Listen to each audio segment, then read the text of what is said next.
And we'll go ahead and get started. Welcome everyone to Russ Wyland's second of two webinars that he's hosting for us today from the University of South Florida. Dr. Wyland, I will introduce. He's a nationally recognized leader in humanities research and grant making. He retired from the National Endowment for the Humanities in June of 2025 after 35 years of public service, during which he served as the agency's first director of outreach, acting director, and deputy director of the Division of Research Programs and program officer in the NEH Fellowships Program. Russ is the principal author of Research Fellowships and Evaluation of 2002 to 2004 awards, and is currently writing an open access field guide to humanities grant writing, which is anticipated in mid-2027 and supported by the University of South Florida. He's currently a senior research fellow at USF's Research Development Institute and a fellow at the Library of Congress's John W. Kluge Center. Thank you, Russ. I didn't know how to pronounce that this morning. And we're delighted to have you. We had such a good session this morning. I can't wait until this afternoon. As all of you have registered, you received Russ's presentation slides for this morning's session, and you received them for this afternoon session. Both sessions are being recorded. They will be posted to the USF Research YouTube channel, and I'll send those links out as soon as those are up and ready to be reviewed. And you can go back and look for anything that you missed or that you have questions on. This morning, we ask that you put your questions in chat, and I moderated those. You can also raise your hand and interact directly with Russ. He appreciates that, and that's always good and inspires conversation. And so we'll look forward to hearing from you all as we go through this. And Russ, I'll turn it over to you. Thank you, David. Thank you, everyone. If you were on the call this morning, and you are back for another dose, God love you. I'm really excited about this session and to be able to talk about collaboration, about team-based research in the humanities, which I think everyone agrees is really an important part and needs to be probably a more important part of what we do in the humanities. Even though there are some sort of structural barriers that we've probably built for ourselves over the last 500 years. And so I hope that I'm excited to talk about team-based research. I'm also, yeah, so I'll leave it there. I'm also excited. I'm going to just say it right out, be upfront about it. This is the first time since I've retired, or that I was encouraged to retire, I shall say, that I'm coming back and talking about NEH. And so it is both, it feels good and it feels weird to me to be talking about two programs at NEH when I'm not actually any longer a part of NEH. So I hope that will not leak through, and I hope any of my personal feelings won't leak through, but we will go. So what I'm going to do first thing is share my screen.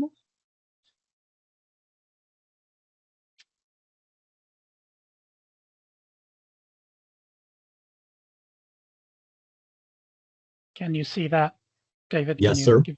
Okay, great. So this is, we're holding this now, this session now, because we have a couple of important deadlines approaching. And they're at NEH for people who are working collaboratively. And I'm going to tell you right now, the big headline here is that NEH has radically changed the deadline. It has moved its collaborative research from the deadline from the end of November to mid-September. And I know from working there, when you change your deadline even a little bit, applications fall away. If that happens this time, there will be great opportunities for people who are ready to go. So if you have a project that you think is ready to go, I would put in the hours to get it done and to get it in, because I think their application numbers are going to drop way back. But I did notice that they are still getting money, so they're still going to have to make awards. So I think it's going to be a good year for the people who apply. Okay, that's not part of my talk, but David has already introduced me. I can't introduce myself any better than he did. He's very kind. I will say this: I am I like to say that I am a practicing scholar. That's kind of hard, but with some of my free time now, I still do manage to do some work in 19th century British literature. The history of the periodical press is my area. I do apply for grants myself. I have never applied as part of a team. Though I have read a lot of applications and sat in on a lot of panels for team-based research, and I'm going to sort of draw on that today when we talk about what's coming up here, the two programs at NEH. I also want to emphasize, as David mentioned, the Field Guide to Humanities Grant Writing. I'm very excited about that, and I'm deeply grateful to USF for encouraging me on that path, which is really something that I've been wanting to write for very many years now. The big thing is that it's going to be open access so that it will be available to everyone. I will hope that, by in a few months, we will be sending you a notice about where you can find that, so you can download it for yourself, you can print it for yourself, you can order it printed, you can share it with people, with grad students and whatnot. And I think it'll be useful, I hope. So what we're going to talk about today is I'm going to talk about a little bit about collaboration. And the first three parts are really formed by my view from the grantor's perspective about about collaboration, things that work seem to be advantages to collaboration, things that are disadvantages, and sometimes pull collaborations apart. And then as a grantor, so what do we look at for a healthy collaboration? Then we're going to look at the two programs with September 16th deadlines, and that's NEH Collaborative Research and NEH Scholarly Editions and Translations. And then we will have ample time for discussion. If at any point you want to raise something and you don't want to put it in the chat, just take yourself off mute and tell me to stop. I have my PowerPoint here in front of me. It's all I see. I can't see you also. If you raise your hand, I'm not going to see you. So just take your mic off and say, "Hey, Russ, stop," and we will go. But you can also just put it in the chat, and David will stop me.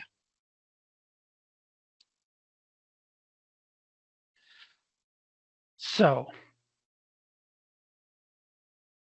in the past, I would say 15 years, the rhetoric about the importance of collaboration has gone up.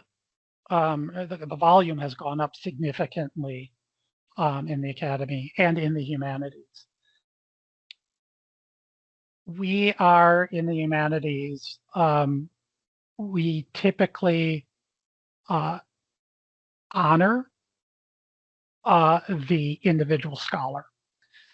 This probably goes back to, the Romantics who loved the solitary genius. And what we do is we send our grad students into a library, and they're there for 4 years, and then they come out with a book manuscript, and then they are anointed a PhD. So a lot of our as humanities scholars, a lot of our work most of our work does not include anything on collaboration or working as a team. And that is contrasted by the STEM fields that really put a premium on learning how to work as part of a team, working in a lab as part of a team, working on grant applications as a team. So in some ways, the humanities are behind the curve. And when it's not surprising that when school administrators look at the landscape and they see where the grant money is coming from, they look at at STEM and say, this is the model that we're going to encourage. That doesn't work to the advantage of the humanities. But I think we're discovering more and more that the humanities, which we all say has something big to say to what's happening in the world today, the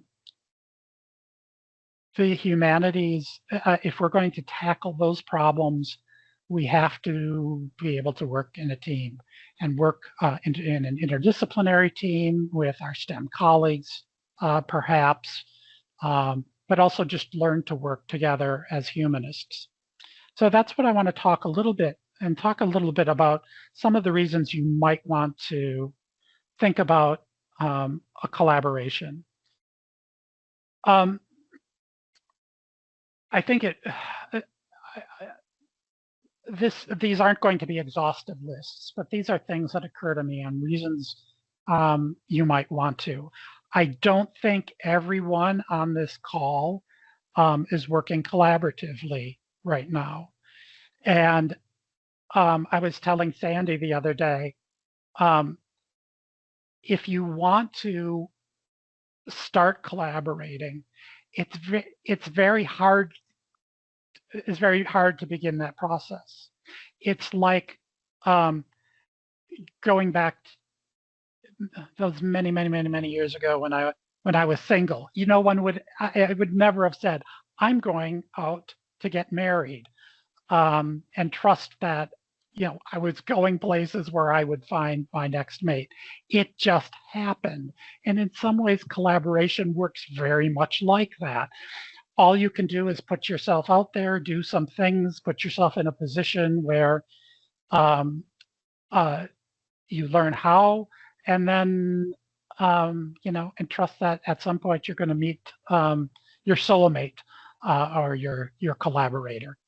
So there are some reasons why you'd want to do this. I think one is, I've already mentioned, you're able to tackle questions that are larger than you can ever answer on your own. And so you get a deeper, richer scholarship. And so there's this intellectual reason. There's also that collaboration is a sort of mentorship. And I think a lot of the reason that that some people get into collaboration is that they simply want a way or a vehicle for mentoring the next generation coming up, and to other people into collaboration. It builds stronger disciplines, it brings stronger fields, and I do think it makes for stronger,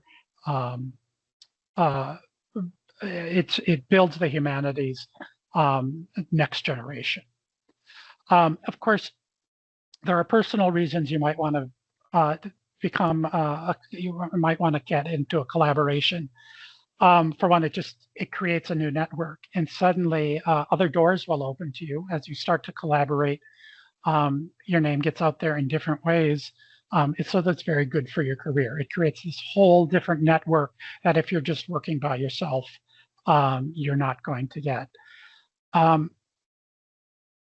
I think there's also sort of a team Inevitably, I think in the humanities, you get a lot of good news and you get a lot of gratification, but you also get some things that are difficult to deal with.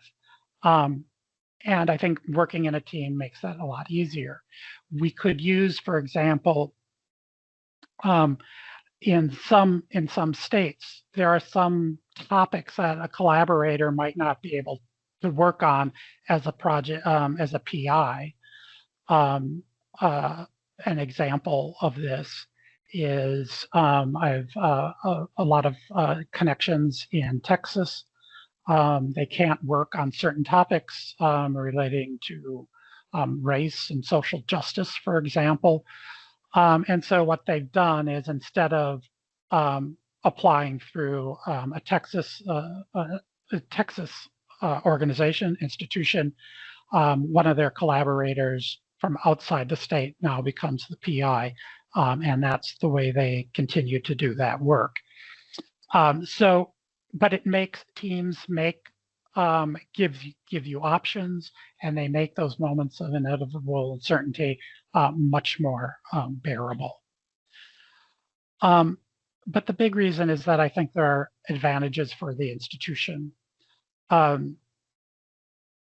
If you're funded in a collaboration, you often get indirect costs.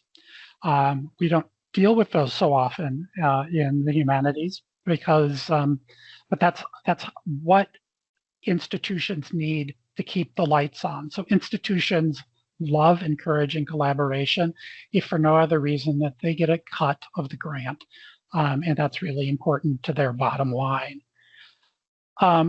Institutions are set up, I think, to help collaborators. This goes back to, I think, because they're set up to help in STEM, where collaboration is such a natural part of what they do.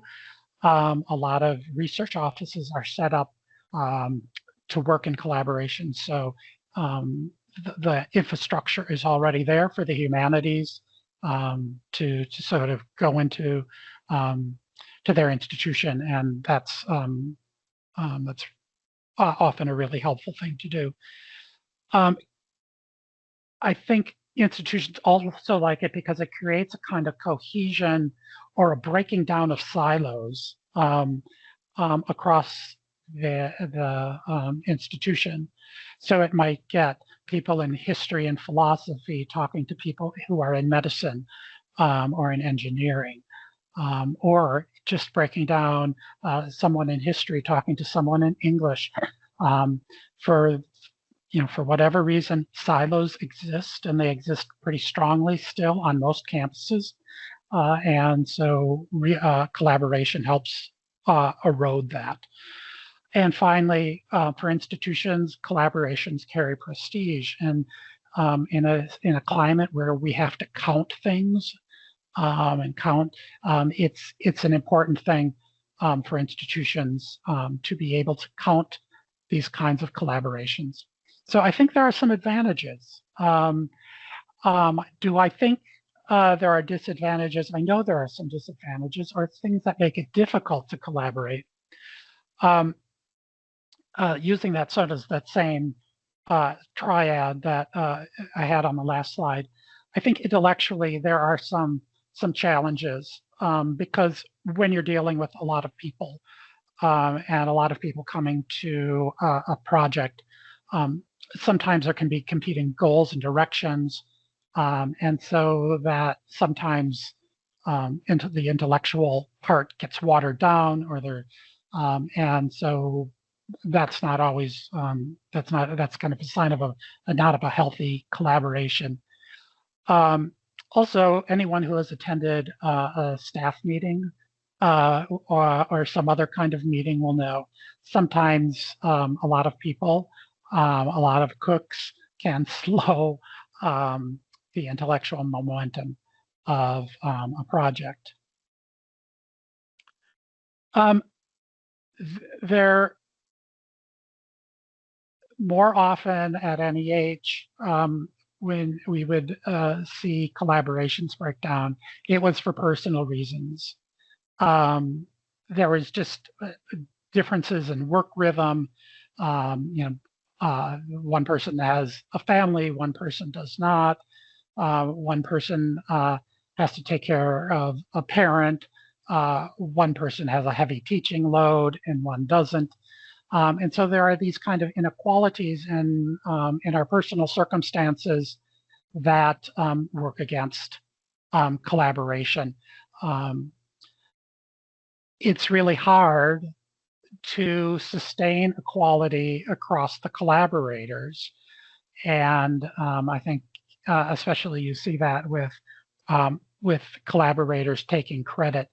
That's a very hard thing to do. Institutions too have some problems with collaboration. One, I think it's the administrative cost. Yes, they get IDC if something is funded, but it is a higher cost thing to have collaboration. It's more fiddly. You have to do a lot more budget things when you have collaboration. Project goals sometimes clash with institutional priorities or timelines, and that goes back to that sort of example I brought up with Texas, where a project's goals might be clash with what the institution is doing. You often see this when there's a change in hierarchy at an institution and institution goals change. And here, I don't know that this belongs necessarily with institution because it's both institution and personal disadvantage. As much as we are encouraging collaboration these days, institutions are still lagging behind in how they give credit for collaboration and how they count that. And so that is something you have to take into account. But why would you? Because I think the potential for intellectual change and for intellectual sort of permanence, doing something that's going to matter for years and years, frequently that kind of project frequently comes as a collaboration. And I think for me, that's the exciting thing about it. So when I was at NEH,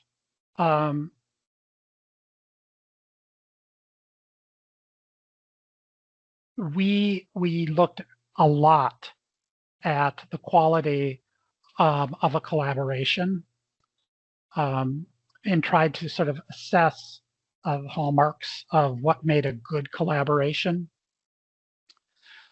And so I've just put together a few things that we would look at to see how if a collaboration appeared to be working. There's one goal. There needs to be one goal. And but you want many paths to that goal. So the collaborators have to be bringing something different. If there are two of you who do exactly the same thing and you're collaborating on something, the collaboration probably isn't as strong as if you have two people who are in adjacent areas or at least doing things differently, approaching a question differently. You want one to inform the other. So we're looking at one goal, but many paths to that goal. There needs to be a clear method of collaboration. How do you work together? Who does what? What is a plan? So at least one of your collaborators needs to be a planner and needs to be able, and I think, to put down in writing in a way that everyone can agree to, this is how we're going to work together. And I think that will keep some of the problems from developing, those interpersonal problems, if you can document how you're going to work together.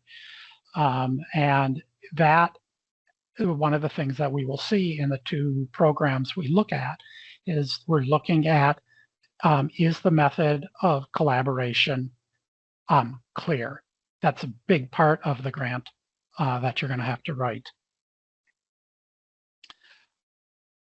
The project has to be more than a sum of its collaborators. So I mentioned one goal, many paths, but there also has to be a sense that bringing everyone together is doing something for the question that is bigger than just seek things in different ways. So I think that's one of the big challenges in writing an application that's collaborative, is showing how you have all the right people, and with all the right people, you're actually getting an even bigger scope than anyone could bring by his or herself. And so the project has kind of a bigger life because of its collaborators. And then a collaboration has to have that willingness. A good collaboration needs to have that willingness to adapt or evolve as the work evolves, as new things are discovered. So there needs to be that kind of flexibility in a collaboration. I'm going to stop there. I think, oh no, I'm not going to stop there yet. So people say, "Oh, Russ, this is all great. You know that you're not telling us anything we don't know about collaboration." But what does that actually look like in an application? How do you show, other than saying we have a great collaboration, how do we show a funder that our collaboration is a strong one? And let me give you a few examples. Make sure your application reads like it comes from a single mind. What often happens with a collaborative application is that everyone writes a piece, and then all of those pieces are sort of pulled together, and that becomes the application. And what often happens with panelists is they say, this piece doesn't agree with this piece, which doesn't agree with this piece. And so you get multiple pieces not fitting together. So that's great if you all write the application together and you all have your different parts, great. But at some point, you all need to go in and make sure that they are ironed out and they are speaking in the same language about the same things. They are promising the same things. They have the same sort of tone. Panelists want to see that there is sort of, this is an example of how you're going to work together. And so they're going to want to see that it comes sort of like out of a single hive mind. That's one thing that you can do to show that your collaboration works. Another is that you can make your methodology section your strongest section. Really work on showing how your team works together. This will also include the work section, the work plan, where you're talking about who is going to do what, and you want to give a sense that that you're both overlapping each other and that you're doing your own thing. So there's a sense of being kind of like a chain. You're all linked, but you're all one thing. And showing that in your methodology section, making your methodology section the strongest section of your application is crucial. I want you to consider all of the scholarly conversations that your project touches. Get the collaborators together and start talking about your project and talk about where the project is going to, what kinds of discussions it's going to be a part of.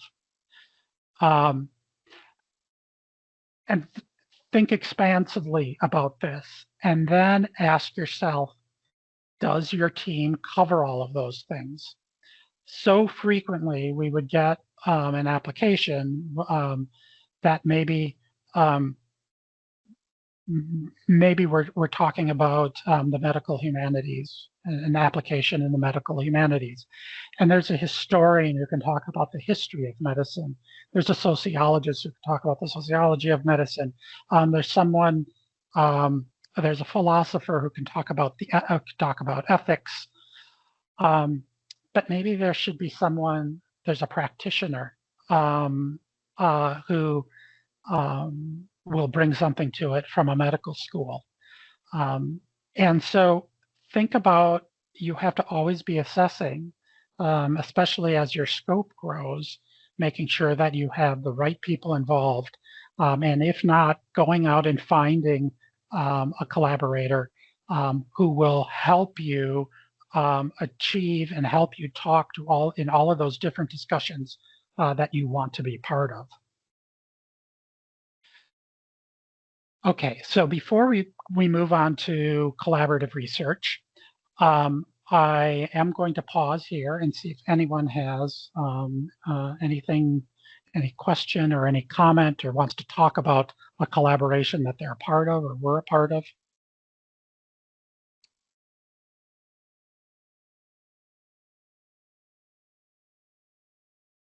Okay, then we will sally forth, as they say. Let's talk about NEH collaborative research.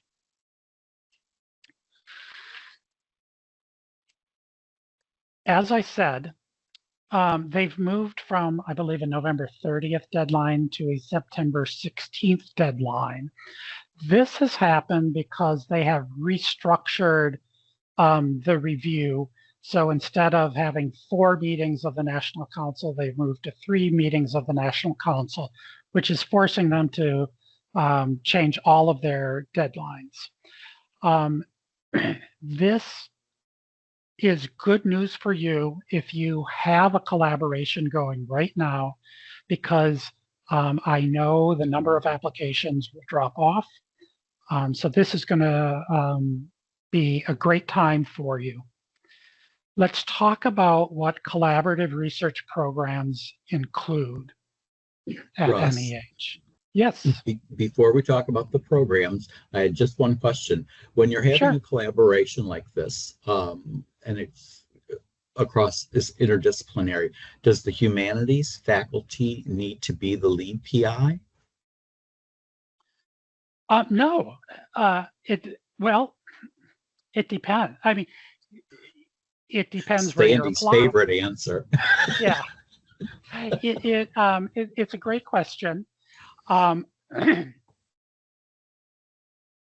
If you are applying to NEH,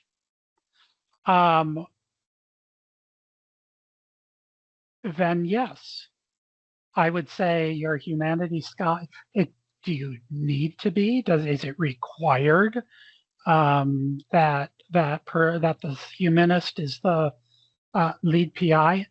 No. Is it smart grantsmanship to make the humanist the lead PI? Yes. At NEH, they want to see it has to be a humanities project first, even if it's very interdisciplinary. But it has to be a humanities project first and foremost for them. So at NEH, the answer is pretty simple. If you want to be funded, I would say yes, you do have to put your humanities faculty first. In general, no, I think it's just a strategic, I think you think about it strategically for getting funded. Who is considered so if you apply to NSF, it might not be the most strategic thing to put your humanities scholar first. You might be putting someone else first.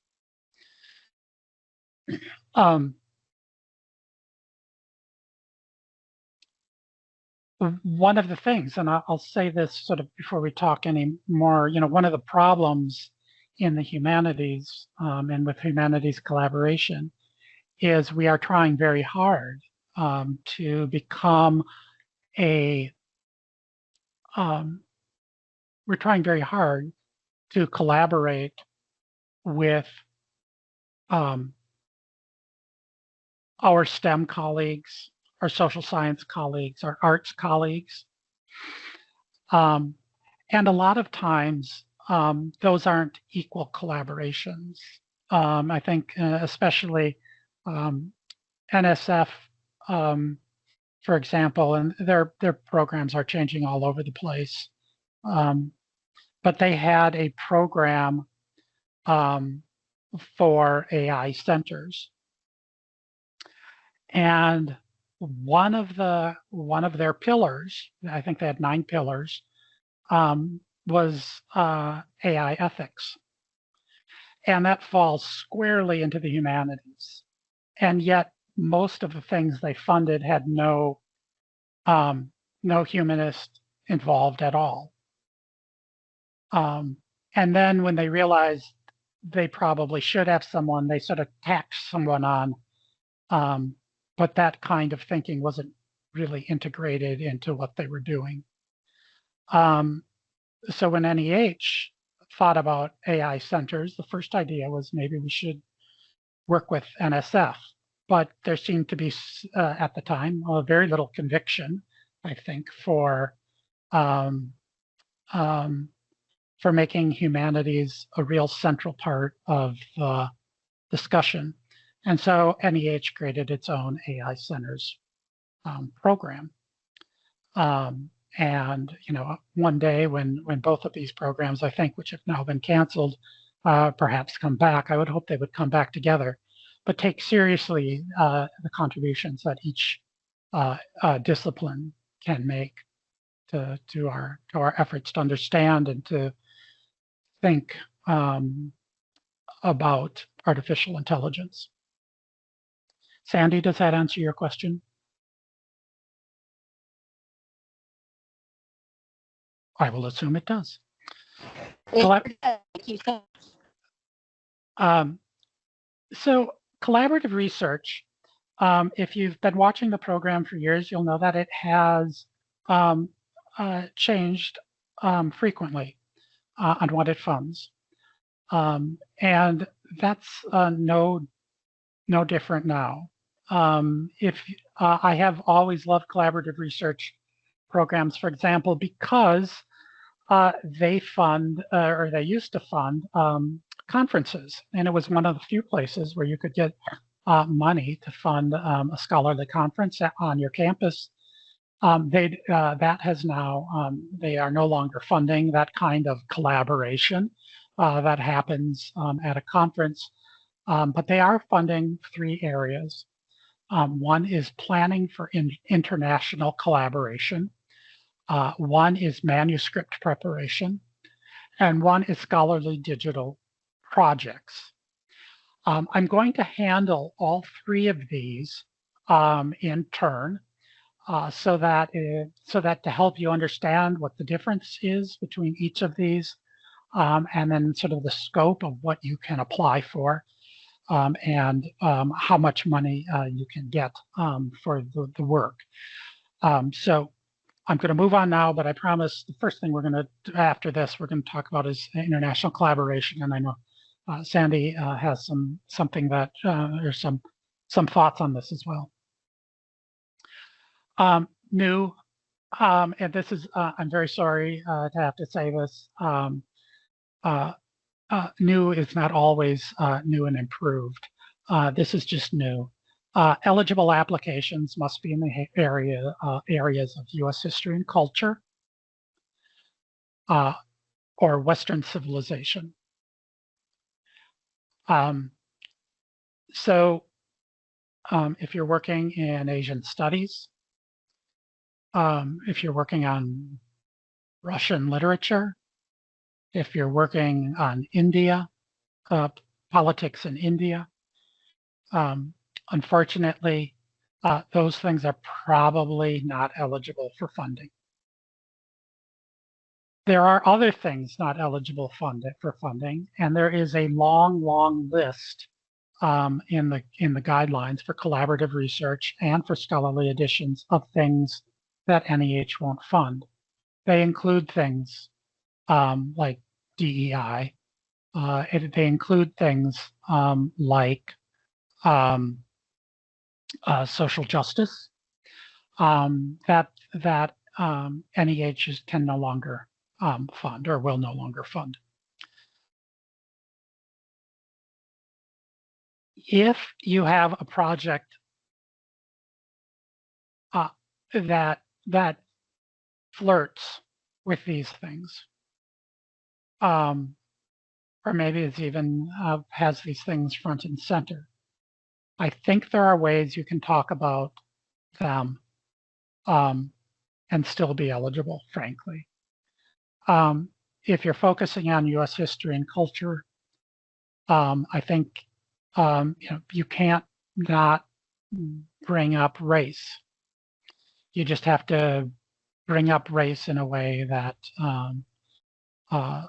that shows that you're considering it in all of its in all of its different ways you can think about it. Basically, the emphasis here is you have to show that you are seeking to achieve balance with your project. Now, some of you might say, I can't do that. And I totally get that, and I totally understand that. One of the things is I would be talking to your research people, so the Research Development Institute, if you're at UFS, USF, I would be talking to those people. I would also get on the phone, and I would get on the phone and not email, and talk to someone at the agency about your project. And they will be able to help you think about it in ways, or think about aspects of what you're doing that can be funded. At the end of this presentation, I give you some names of people to contact. The people who are the two people who are head of the collaborative research and the scholarly editions and translations, Judy and Jason. They are great guides, and they are very good at talking about the situation on the ground right now. And I've heard both of them do it, and I've had good, frank conversations with them. So if you are concerned that maybe you're working in something and you're wondering if it falls into one of the prohibited areas, I would call them, and I give you that information. This is, just a sad, just in my opinion, sort of a sad situation of where we are right now. But I think especially as we go along, I think these things will moderate. Knock on wood. Collaborative research, and this is sort of a general rule for collaborative funding everywhere, involves a much more elaborate application than if you were putting together a fellowships application, for example. And in fact, for collaborative research, there's 7 pages dedicated to telling you what they want you to prepare. There's a team list. There's a 10-page narrative, and they tell you exactly what they want in that narrative and how much space that should take. Follow their instructions. If they say they want a section that gives historiography, and that should be about a page, do it. um, and follow their page limits. They give you 3 pages for a work plan, but they give you really specific things that they want. A bibliography. For every person that you put on your project team list, they want a CV not to exceed 2 pages per member. Make sure you have them. Make sure they're all singing the same song. If you're saying that you have 3 people in your collaboration and they do these 3 things, make sure that when you look at the CV, it's clear where those people that those specialties are reflected in the CVs. There are some specific forms: the short organizational form, the supplementary form that is unique to NEH, the site location form, which is common, and then an R&R budget, and a justification of that budget.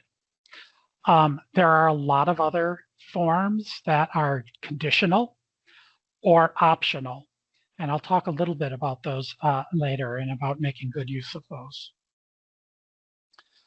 When NEH gets your application, they are going to scrutinize it for eligibility. If you are 1 page or 1 character goes onto an 11th page, your application is ineligible on your narrative. If you double space and they tell you to single space, your application is ineligible.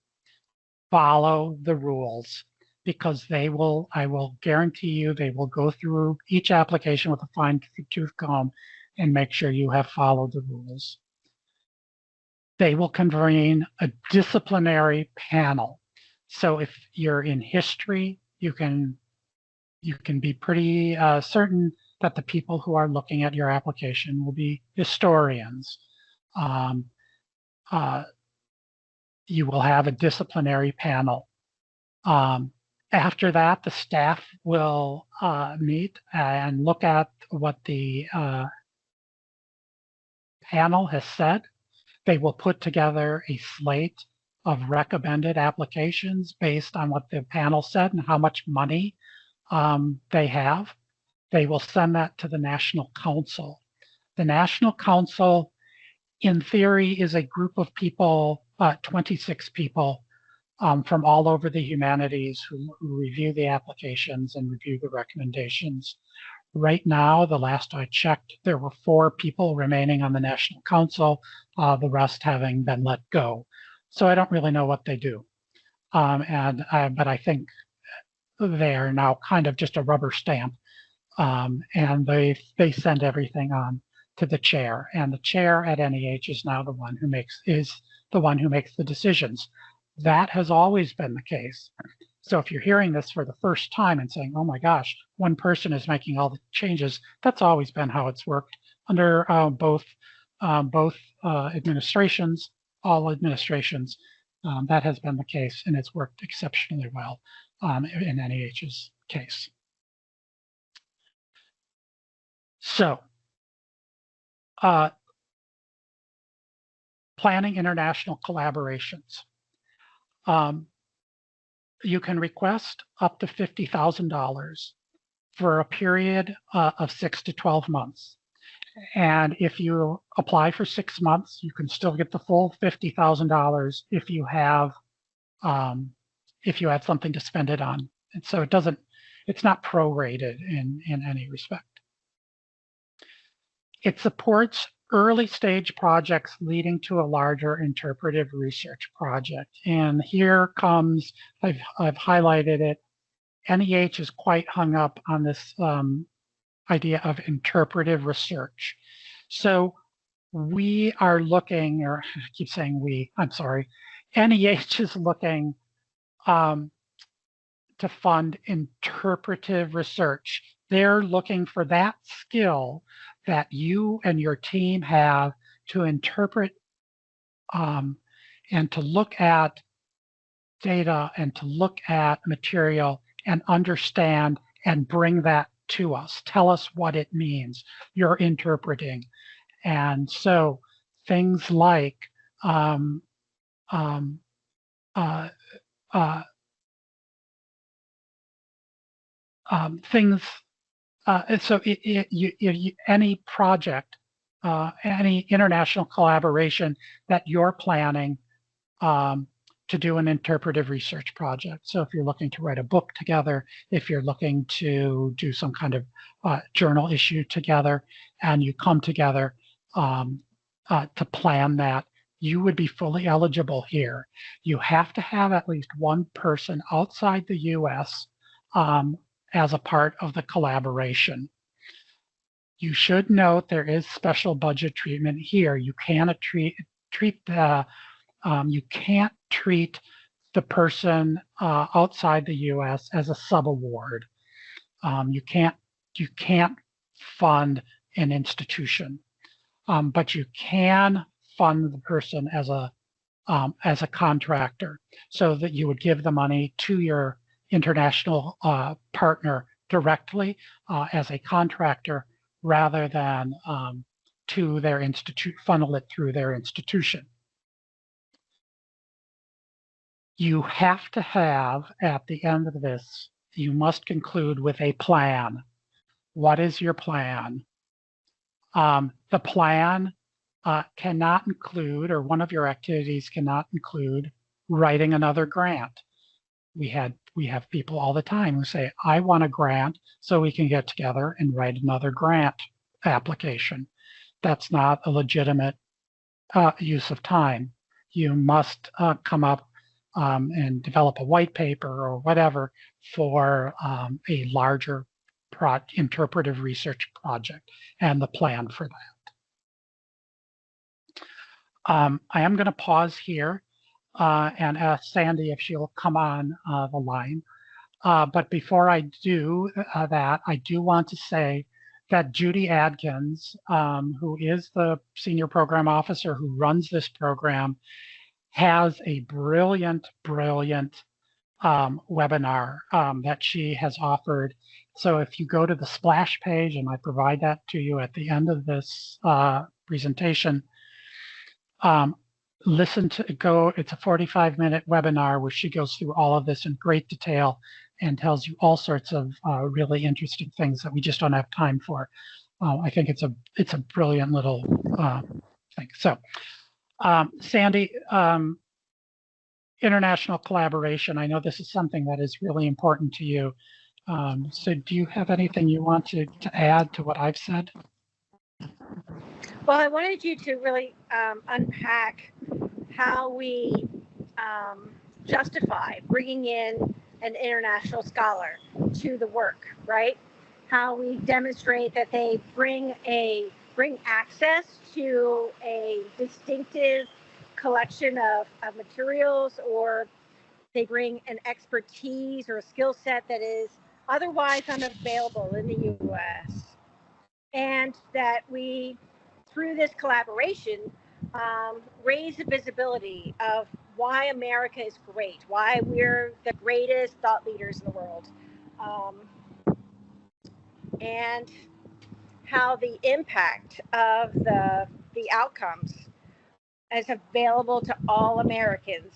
So as I'm framing the comments, I want you to hear a lot of political positioning, right? All Americans instead of inclusion. And Yeah. Okay, so want to put that on the table. Could you unpack it a little bit? Yeah, sure. One of the things, so NEH, to its credit, I'm a critic of a lot of things that it's doing these days, but one of the things I'm really happy about is NEH continues to honor and try to work with international collaborators and tries to encourage that. When you have an international collaboration, it's in some ways no different than if you have a domestic collaboration, in that justifying, you have to justify what every team member brings to the table. And so that is something that, you know, you're going to have to do if the person's domestic or international. I think you want to, and I appreciate, Sandy, your thoughts about the challenge facing people right now is you can't write your application or argue in a way that suggests sort of that this kind of work is being done because America has gotten it wrong, or that we are no longer leaders in this area. And I think that's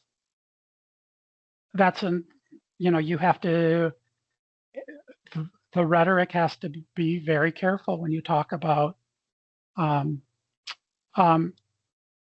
any work that you're doing with an international team.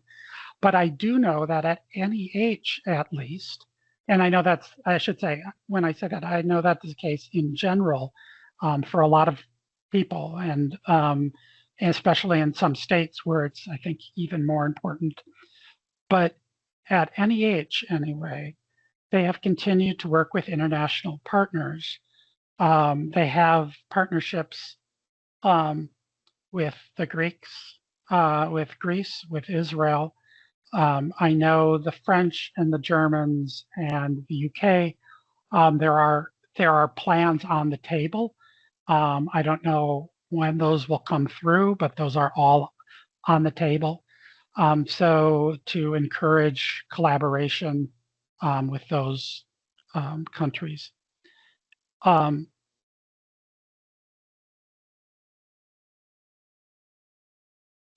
Russ, may I interject? Yeah.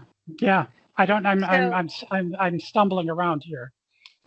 We in the summer grant writing workshops, we did some excavation, some RFP and NOFO forensics, and looking at how they are changing under the new administration. And some of the changes are attestation statements that by submitting this proposal, you agree with executive orders and presidential memos, and that kind of thing.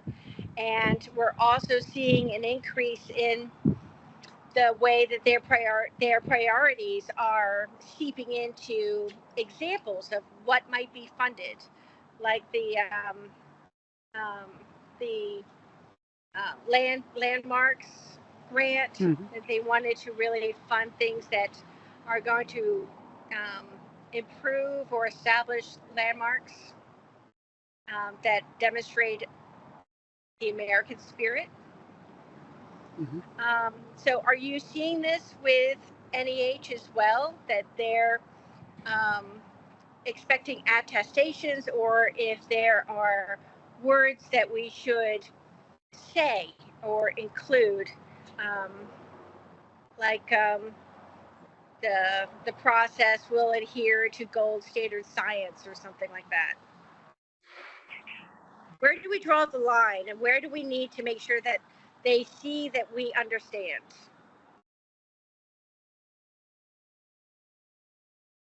There are, it's funny.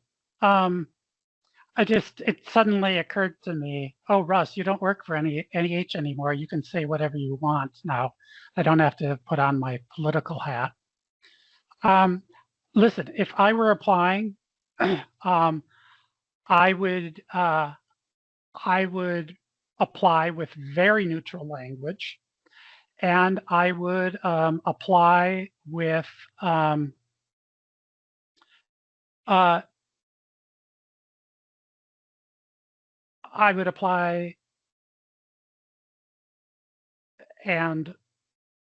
frankly, realize that I would apply realizing that the examples that they are going to provide are going to be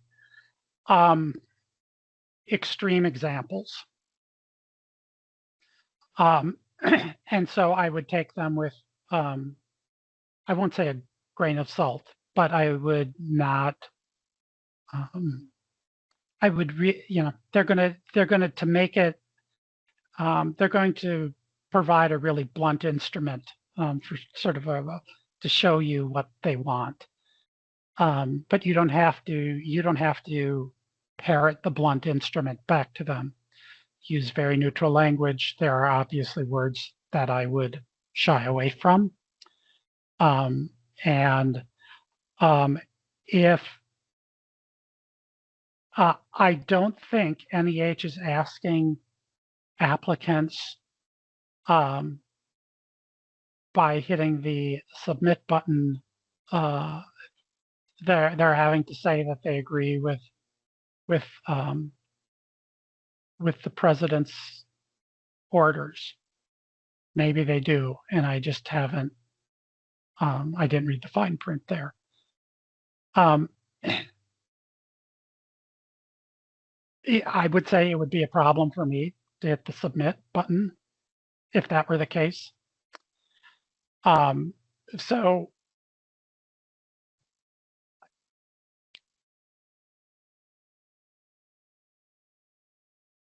one of the things you might want to do, and this is certainly something with NEH, because it's a government agency, they have to provide you because of the Freedom of Information Act. This is the case, and I know, Sandy, in our last session, we had this sort of disagreement about examples. Collaborative Research has run their program once already. We have just had an announcement of new awards. I would go look at those awards, and I would find an example of something that is sort of close to what you're doing, and then ask if you could see the narrative to see how other people are doing this. So yeah, Sandy, I don't have a good answer here because I know in my heart, I know what I think I would do, but it's really easy for me to say that because I'm not the one who needs the money to get the project done. You are, or people out there. And so it's tough. Frankly, sometimes that's exactly what we need to do is acknowledge that it is hard. Yeah. And Tom, you have a question? Yes, thank you. First of all, this is really helpful, and this isn't this is slightly different trajectory, but in both the collaborative and in many of the individual grants,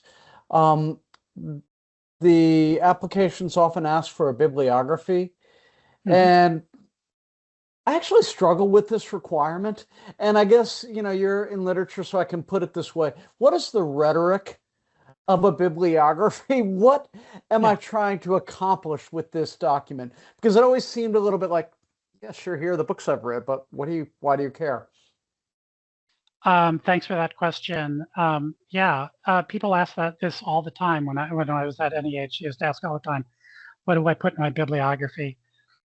And my response was always, I want the best possible snapshot of your project.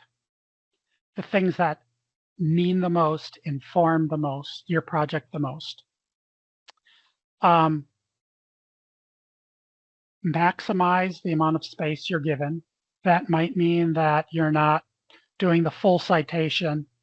No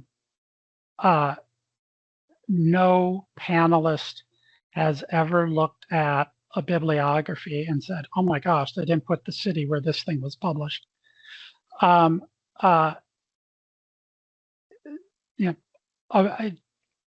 try to abbreviate as much as you can.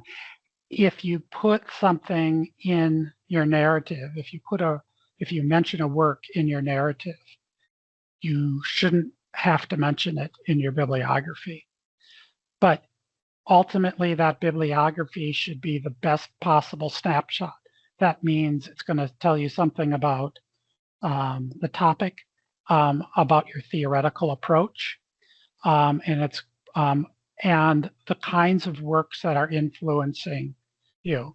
So if you want to write in a way that looks very much like scholar Bob Smith, and that's kind of your model, then you make sure that Bob Smith's work is in your bibliography, because that's important.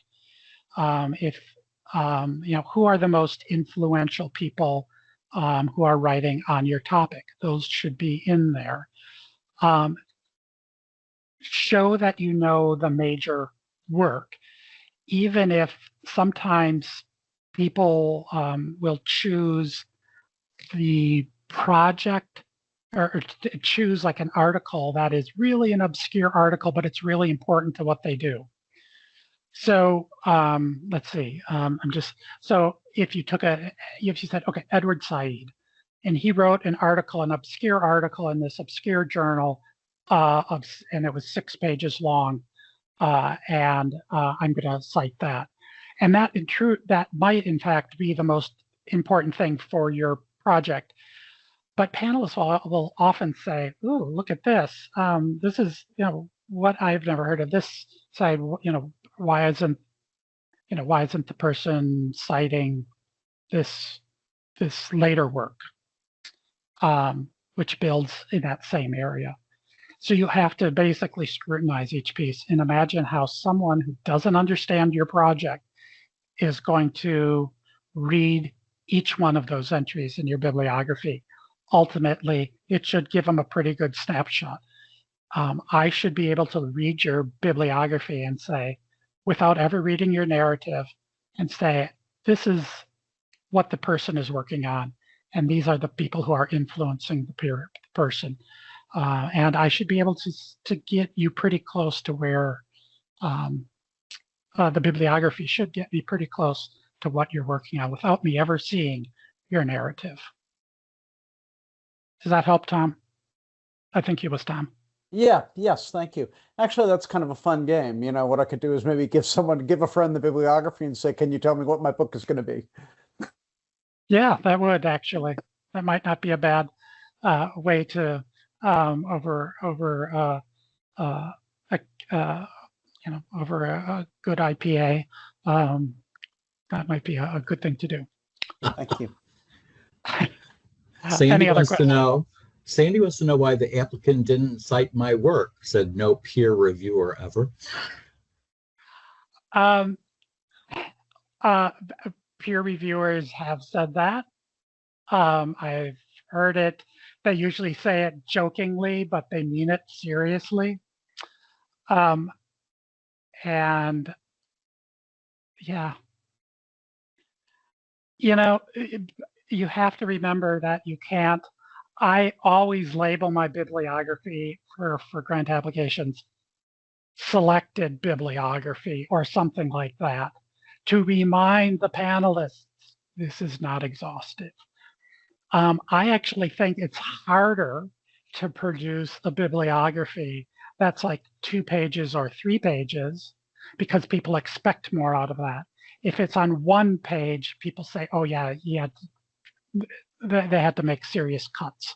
And so if something goes missing, if something's missing, a 1-page bibliography, it's a little bit more forgiving, oddly enough. So.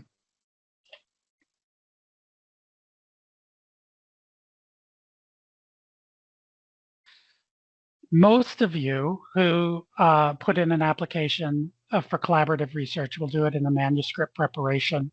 And here the good news is that you get up to $250,000 in outright funds, so there's no matching here, for up to 36 months. So the way NEH does it is it's $100,000 for 1 year, $100,000 for the second year, and then if you go into the third year, it's $50,000. So 36 months total, or if you decide you only want to go for 2 years, 24 months, you could ask for $200,000. And then it prorates, and it explains it in nauseating detail in the guidelines how you would do that. It supports multi-authored books. peer review journal issues for interpretive projects. So if you're going to put together a group of essays, it would support that. Usually the editor of that would apply for the person who's writing the introduction and then editing the whole. You have to, your project needs to be far enough along so that you know who the contributors will be, the collaborators. None of this, well, we're trying to find someone who will write on this topic. You need to have those ducks in a row when you apply. But once you have those ducks in a row, you can ask for money for research and for writing.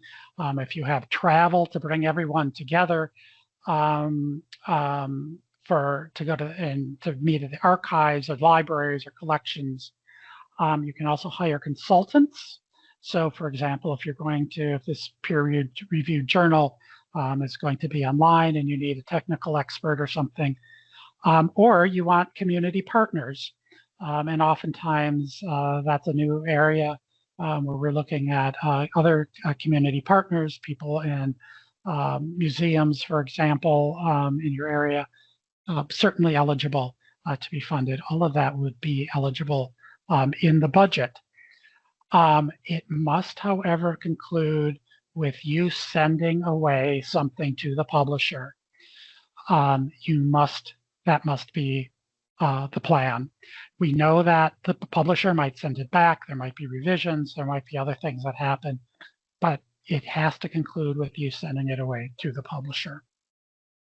And this is a way of NEH sort of lighting a fire under projects that seem to go on forever and keep coming back for more and more money and never seem to finish.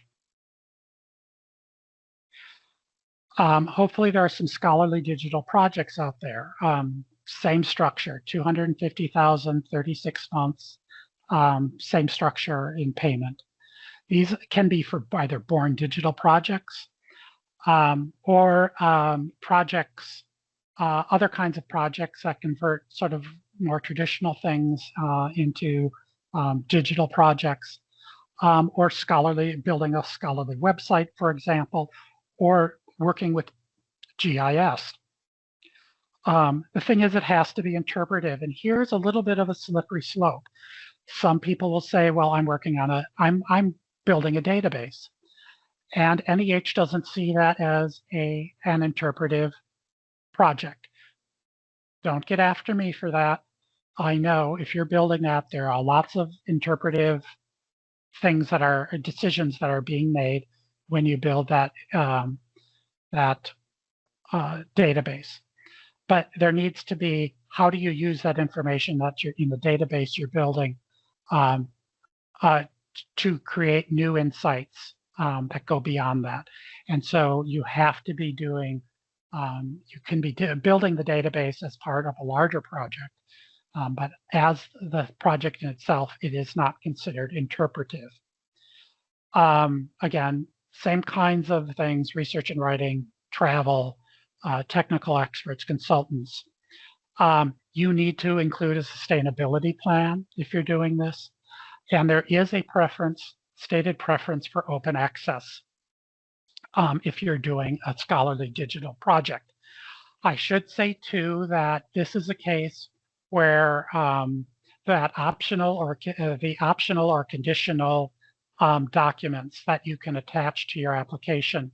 One of the things is that you can do a structure of what you're building. And you have to understand a lot of panelists are more visual when it comes to talking about technology rather than if they read it on the page. Doing some kind of visual representation of what you're building is allowable, and that is an optional attachment to your application. I strongly encourage you to use it because not all panelists will get how to use how to will not be able to visualize unless a digital project. Sorry, it's been a long day. Russ, I have just one more point, clarification Yeah. point on the Yeah, sure. bibliography. Tom would like to know, would it be productive to include a 2 to 3 sentence head note to the bibliography? Yeah, sure. Okay. Yeah, absolutely.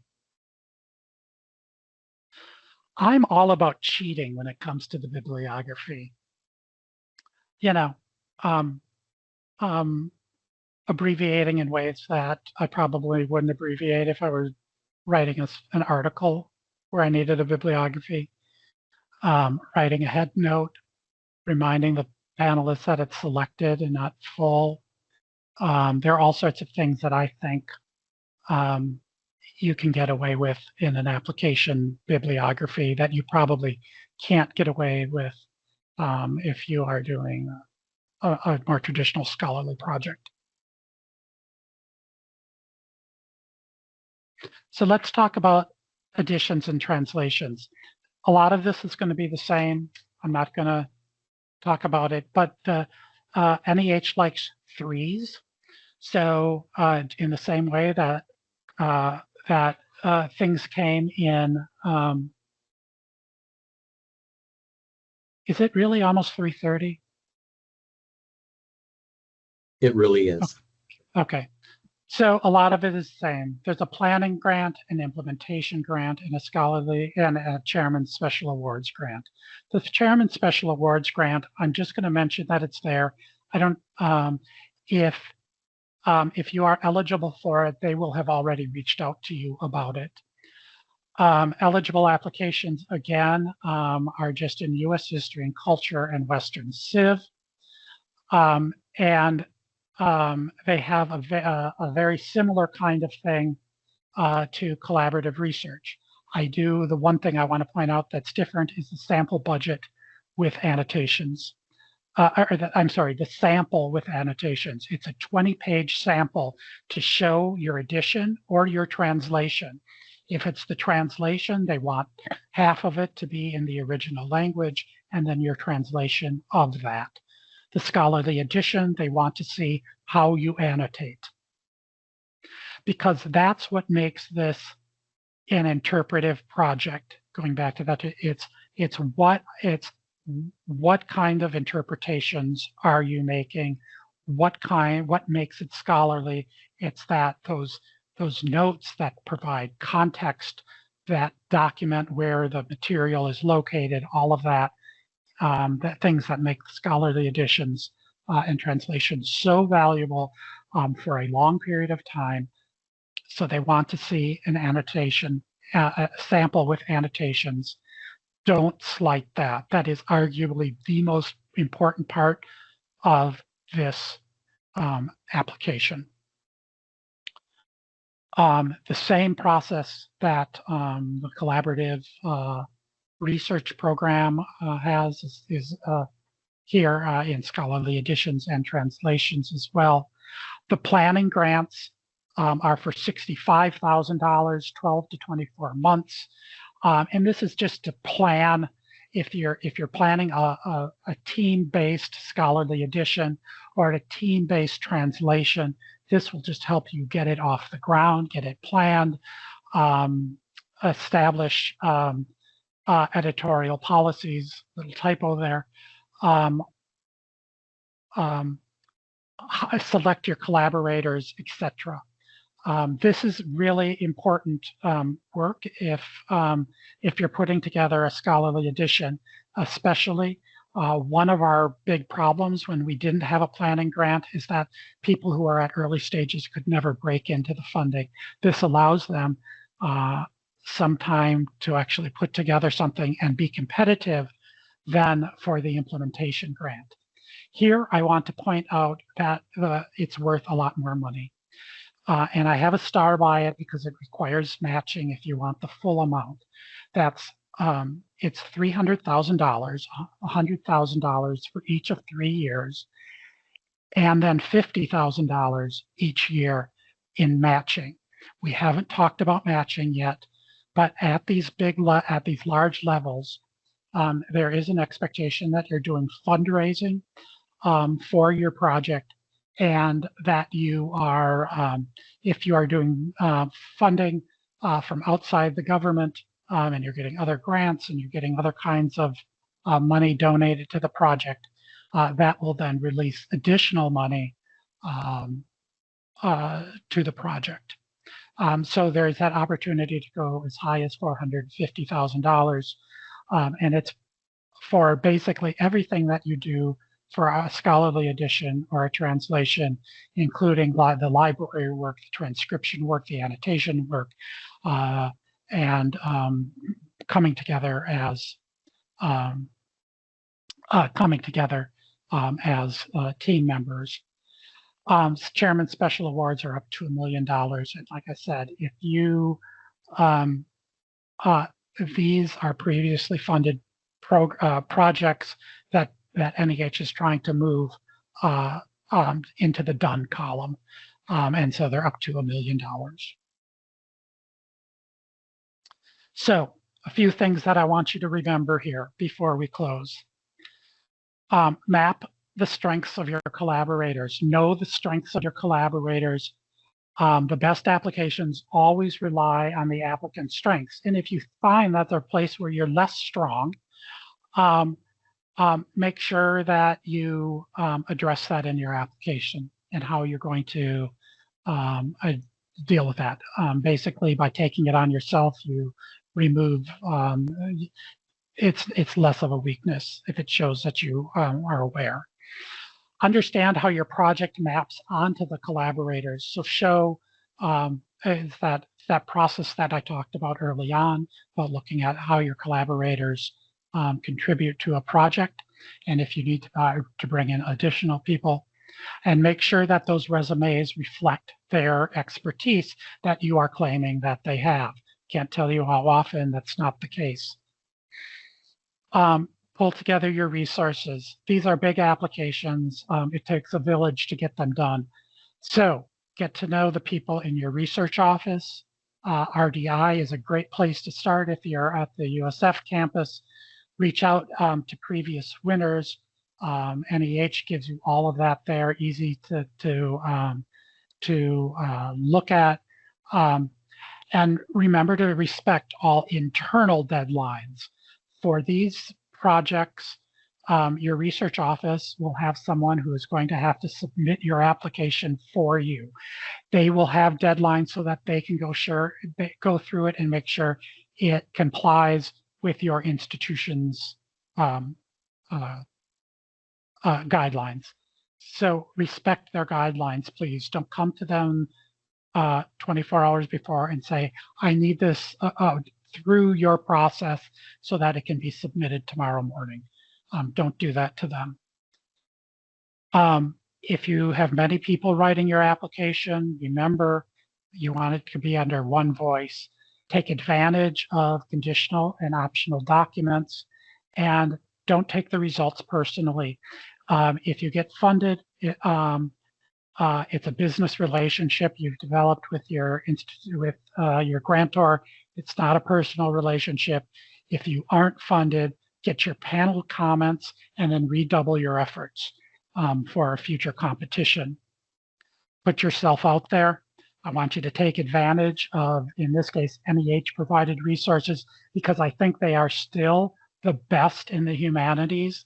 I'm very happy to say they provide a lot of material to help you as an applicant put together your best application. And then I want you to use RDI to start your journey, or your research office if you're not at USF.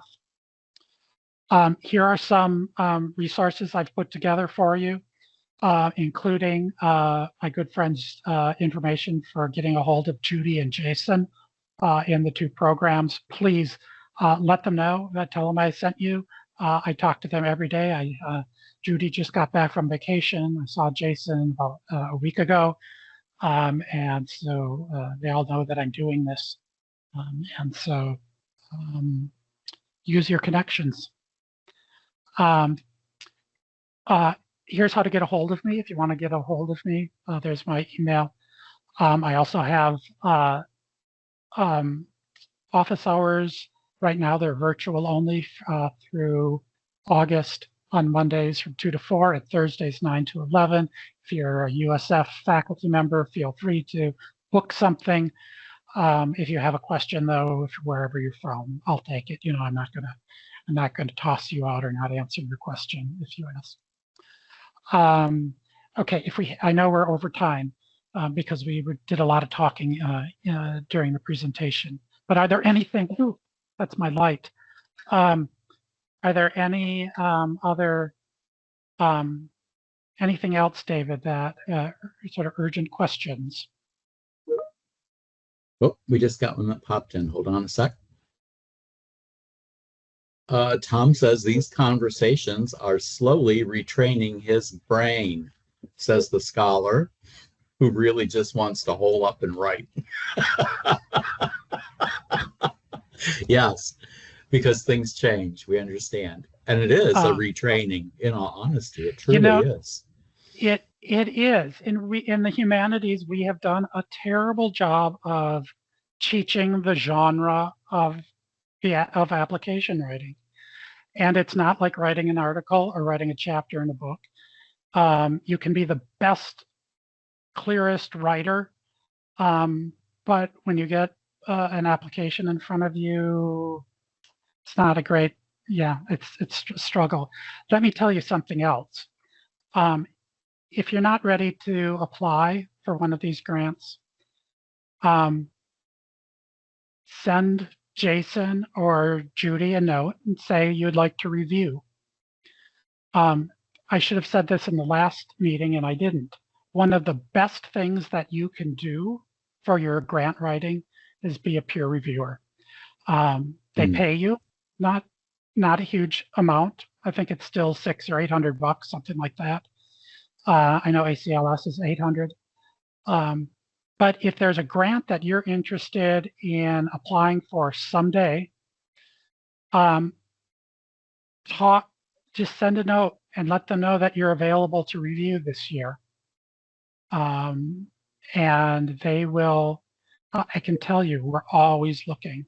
We're always looking for people who will be good reviewers. And I say we because I still think of myself at any age. Darn it, I'm trying not to do that. They, not we, they. They.